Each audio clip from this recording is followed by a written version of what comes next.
As Mary, nearing her late 50s, reflects on her life, she finds herself at a turning point. With her two children, one on the brink of marriage and the other thriving in college, she senses her motherly duties waning. As a former nurse, she contemplates a return to caregiving, feeling the pull of her profession once more. However, life throws her a curveball when she receives distressing news. Her father-in-law, Bob, has suffered a stroke. Rushing to the hospital at her husband John's urgent call, Mary's thoughts swirl with concern. Bob, always a pillar of kindness and warmth, has been grappling with the loss of his wife, Alice, for the past 3 years.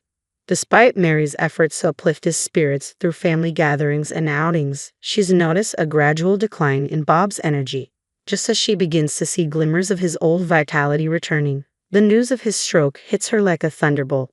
Arriving at the hospital, she finds Bob's daughter and son-in-law engaged in conversation, a mix of emotions swirling within her. "Apologies for my tardiness. How's Bob holding up?" I gasped out, hurting to catch up with John's sister, Isabella. Her response was a sigh of irritation as she glanced my way, clearly annoyed. "You're late. We're in a hurry. Can you handle this?" With that brisk dismissal, she hurried off, leaving me behind. Isabella's indifference towards Bob was palpable, a demeanor she carried even when Alice, Bob's late wife, was alive.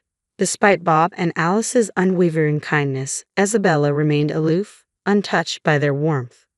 Left alone in the waiting area, I paced nervously, my thoughts consumed by Bob's condition. Meanwhile, John rushed in, his concern evident in the beads of sweat on his forehead and his soaked dress shirt. "Mary, how's Dad?" he asked anxiously. I shook my head, indicating I had no updates yet. John's reaction was visceral. He dropped the bags he was carrying, his complexion draining of color. "No, that's not what I meant," I reassured him quickly. "He's still in surgery. We're waiting for news." Relief washed over John, evident in the way he retrieved his fallen bags and slumped into a nearby chair. "Should we brace ourselves?" I hurried over to John, who teetered on the edge of tears, and placed a comforting hand on his back. "It'll be all right," I murmured, feeling utterly helpless with no words substantial enough to offer solace. Hours ticked by before the surgery's conclusion, and we were ushered into a small room by the doctor for an update. "The surgery went well, but there may be lasting effects," the doctor explained gently, indicating that Bob would require ongoing care. While our hearts hoped for Bob's swift recovery, the reality of caregiving loomed, a responsibility that would involve Isabella and her husband. John and I decided to reach out to Isabella to discuss the next steps. After a conversation, we agreed to convene at Bob's home, a gathering necessitated by the circumstances while Bob remained hospitalized. "I won't be his caregiver," Isabella declared bluntly, sending shockwaves through John and me. "But what are we supposed to do then?" I countered, baffled by her indifference. Isabella, nonchalant, continued toying with her meticulously manicured nails, a stark contrast to the gravity of the conversation. Her husband, Tom, simply nodded along. "What about a nursing home?" I suggested, met with Isabella's vehement refusal. "I'm not wasting money on that. This is what happens whenever I get involved," she snapped, shooting me a venomous glare. "It's like my opinion doesn't matter, so I keep quiet. If he can't go to a facility and neither of you will care for him, what's the plan?" John pressed, frustration seeping into his voice. "That's why you should handle it. I don't want some burden in my home," Isabella chuckled callously, pushing me to my breaking point. "Enough. He's your father, for heaven's sake," I snapped, my patience wearing thin. "I don't care. Why am I expected to bear the responsibility just because he's my father? He's John's father too. I've been saying you two should handle it." "I don't have a response to that. We'd love to care for him at home, but our house isn't equipped for it," I explained, feeling the weight of reality pressing down. "There are too many obstacles, stairs, uneven floors. To bring my father-in-law here, we need significant renovations and we simply can't afford it." "Mary, you're trained in caregiving, aren't you? It shouldn't be a big deal," Isabella remarked smugly, her tone grating on my nerves. John shared my frustration, and we silently agreed to table the discussion for now, retreating from his parents' home. "What's our next move, Mary? You mentioned considering a return to caregiving," John inquired, his concern evident. "It's not just about the job. We have to make this place safe for Dad, and that's a financial challenge," I replied, trying to reassure him. "You're right," John conceded, acknowledging the daunting road ahead. I estimate it could cost around $100,000. That's just a ballpark figure, but considering the modifications needed for the entire first floor to accommodate him, that's roughly what we're looking at. I mused aloud, grappling with the daunting financial reality. With our eldest still in college, we simply don't have that kind of money.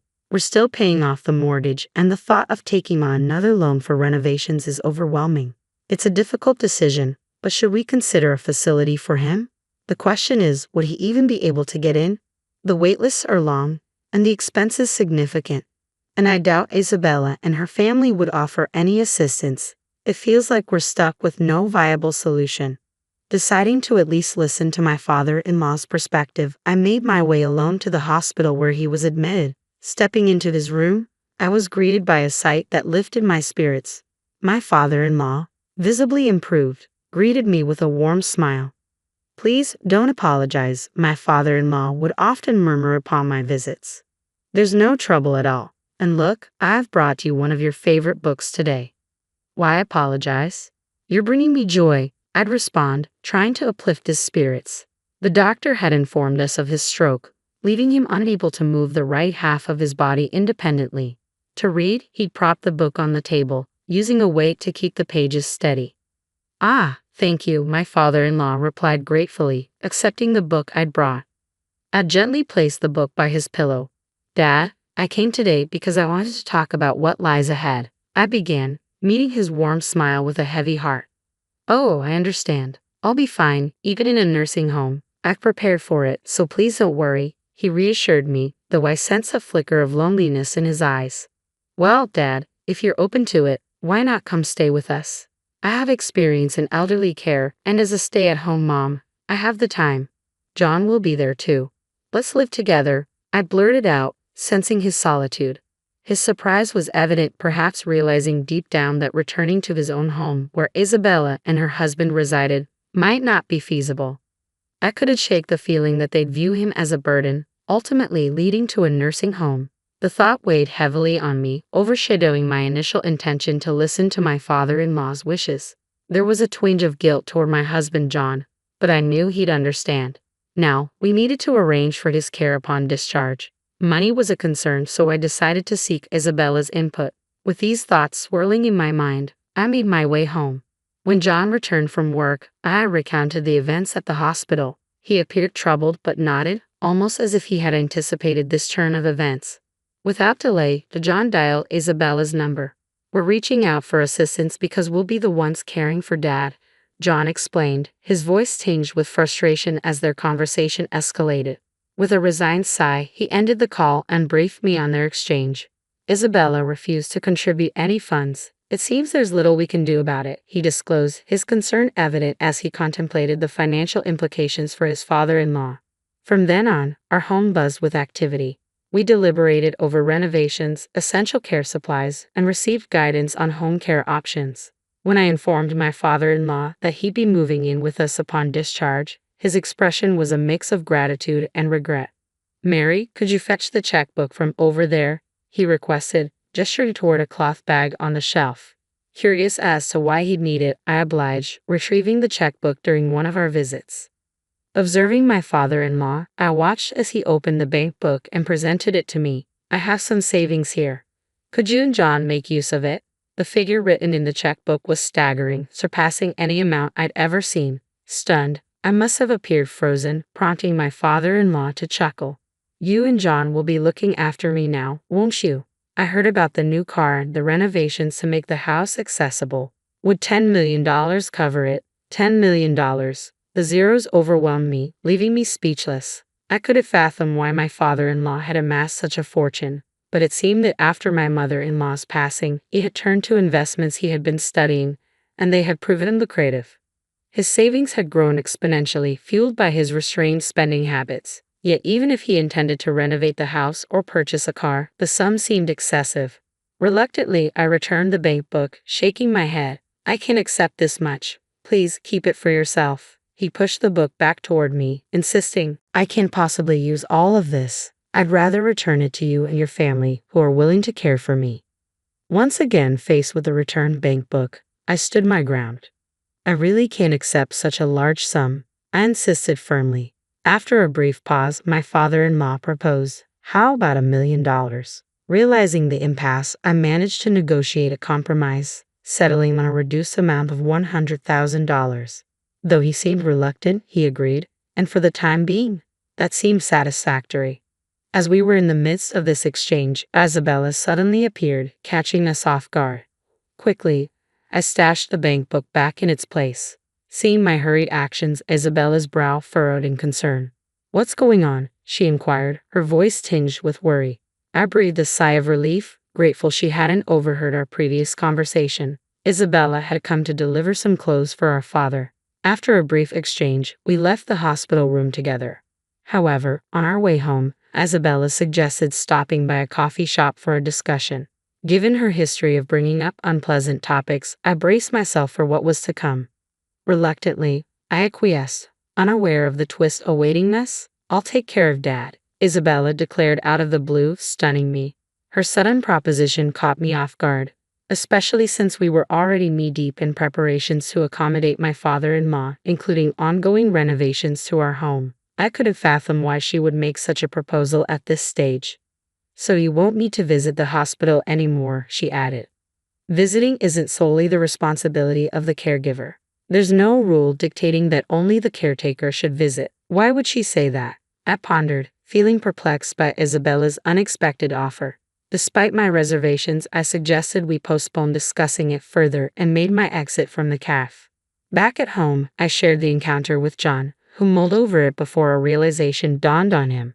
"She must have caught wind of the savings," he concluded. "It seems that's the case," he added.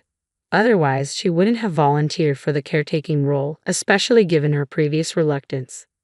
I harbored a vague suspicion that Isabella had somehow discovered the extent of my father-in-law's savings and was angling to secure a share of it for herself.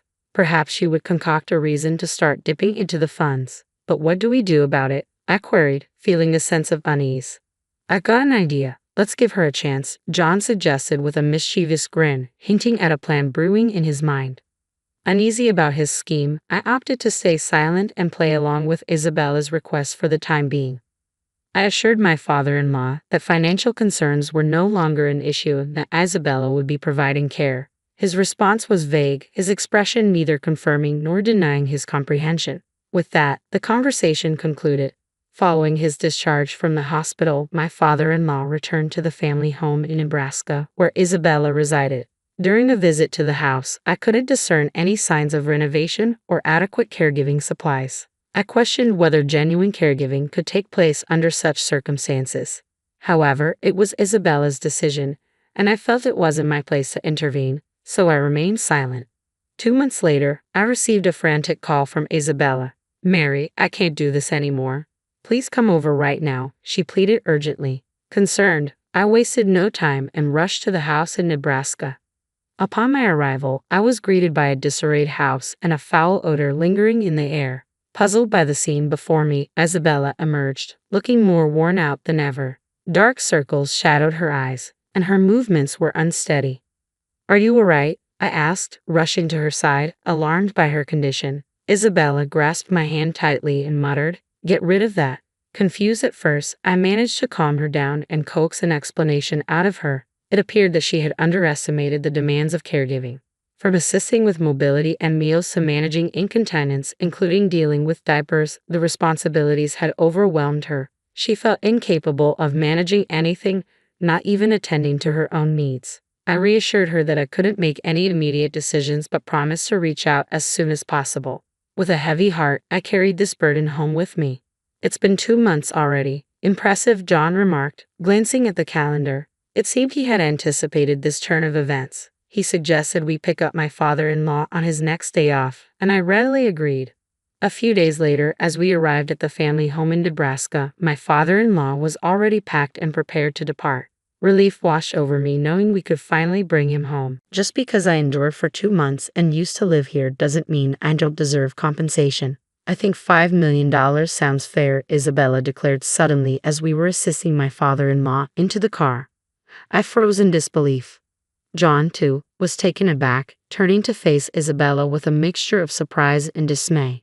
But she remained unfazed, sporting a smug expression. "Isabella, What on earth are you talking about? This isn't the time or place to discuss money, especially not in front of Dad. Remember, he raised us, John reasoned, attempting to appeal to her sense of decency, but his words seemed to fall on deaf ears.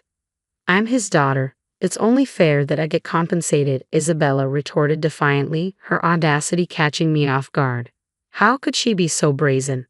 Appalled by Isabella's attitude, I couldn't hold back. Isabella, discussing money in this manner is completely inappropriate. Besides, you've already received funds, I interjected, my father-in-law echoing my sentiment with a disbelieving expression. That's all gone now. Just $5 million. What's the harm in that? If you're just going to squander it away, you might as well put it to good use, sis. Isabella's callous words towards her own father left me speechless. Even my typically composed husband John was visibly enraged, his face flushing red with anger as he glared at his sister. John, it's all right, she's stating the truth. Bob, my father-in-law, attempted to calm his incensed son. Then, turning to Isabella with a stern demeanor, he delivered his verdict. Isabella, you are no longer welcome in this house. Leave immediately. His tone was cold and final. Stunned by his words, Isabella stood frozen in shock. What? What are you saying? I'm your daughter, Dad, Isabella exclaimed in disbelief. I have only one child, my son, and this woman beside me, Mary, is my daughter-in-law. I no longer recognize you. Leave with your foolish husband. Bob, my father-in-law, responded with a sternness that startled me. I had only known him to be gentle and soft-spoken, but now his eyes were steely, commanding no opposition. Even Isabella seemed subdued by his authority. Shall we depart then? We're relying on you moving forward, Bob continued, his demeanor shifting back to its usual warmth as he addressed me. With no other recourse, John and I complied with his directive. As we drove away, leaving Isabella behind in stunned silence, it felt surreal. Later, we learned that Bob had arranged with his lawyer to draft a last will and testament, ensuring that the inheritance would solely benefit John and guaranteeing that Isabella would not receive any portion of it. With Isabella gone, the house stood vacant and John and I expressed our desire to reside there. Bob gladly agreed. Isabella and her husband relocated to an apartment, but it became evident they had been tapping into Bob's finances even when he was in good health. Their extravagant spending habits landed them in debt, and now they struggle to settle it. Each day, I can't shake the feeling that this downfall was bound to happen for someone like Isabella, who lacks respect and gratitude towards her parent, regardless of biological ties. While tending to Bob's needs presents its challenges, my background in caregiving allows me to handle it without feeling burdened, and our relationship remains strong.